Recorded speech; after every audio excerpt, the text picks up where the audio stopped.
ओ श्रीकृष्णाय नमः.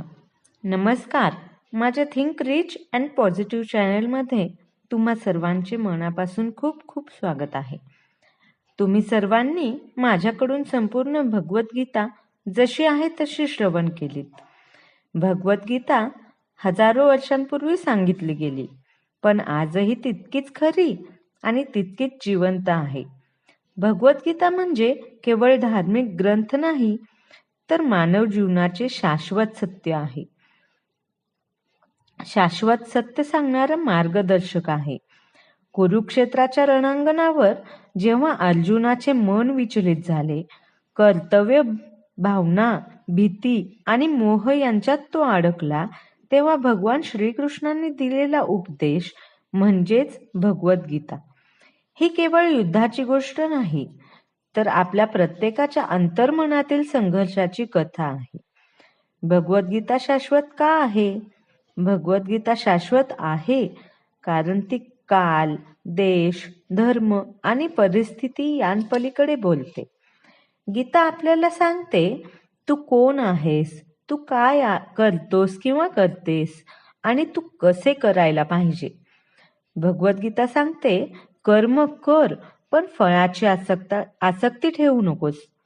आजच्या जगात ताण आहे, अपेक्षा आहेत, अपयशाची भीती आहे. याचे मूळ कारण म्हणजे फळावरचे अतिलक्ष.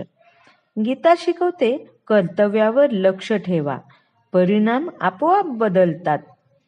गीतेत मनाला सर्वात मोठा मित्र आणि सर्वात मोठा शत्रू म्हटले आहे.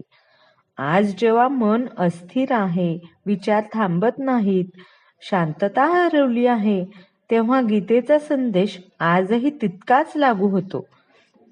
मन जिंकले तर सर्व काही जिंकले. भगवद्गीता सांगते, आपण हे शरीर नाही, आपण हे पद नाही, आपण हे दुःख नाही, आपण आत्मा आहोत, अजर, अमर, शाश्वत. ही जाणीव झाली की भीती कमी होते, आसक्ती सुटते आणि जीवन हलके होते. आजच्या जीवनात गीतेचे महत्त्व हे अनन्यसाधारण आहे. आज आपण धावतो आहोत, तुलना करतो आहोत, स्वतःला विसरतो आहोत.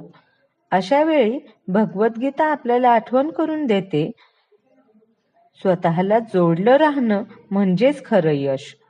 गीता सांगते, संकट येतात पण टिकत नाहीत, वेळ बदलते पण सत्य बदलत नाही. या सगळ्यांचा निष्कर्ष एकच आहे की भगवद्गीता म्हणजे प्रश्नांची उत्तरे, गोंधळात दिशा, अंधारात प्रकाश. म्हणून भगवद्गीता हा फक्त ग्रंथ नाही, तो एक शाश्वत सत्य आहे. जर आपण रोज एक श्लोक जरी मनन केला तरी जीवन नक्कीच बदलू शकते.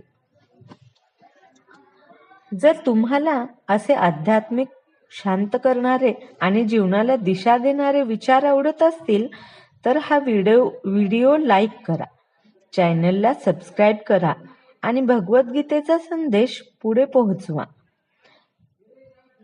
धन्यवाद. श्रीकृष्णार्पणमस्तु.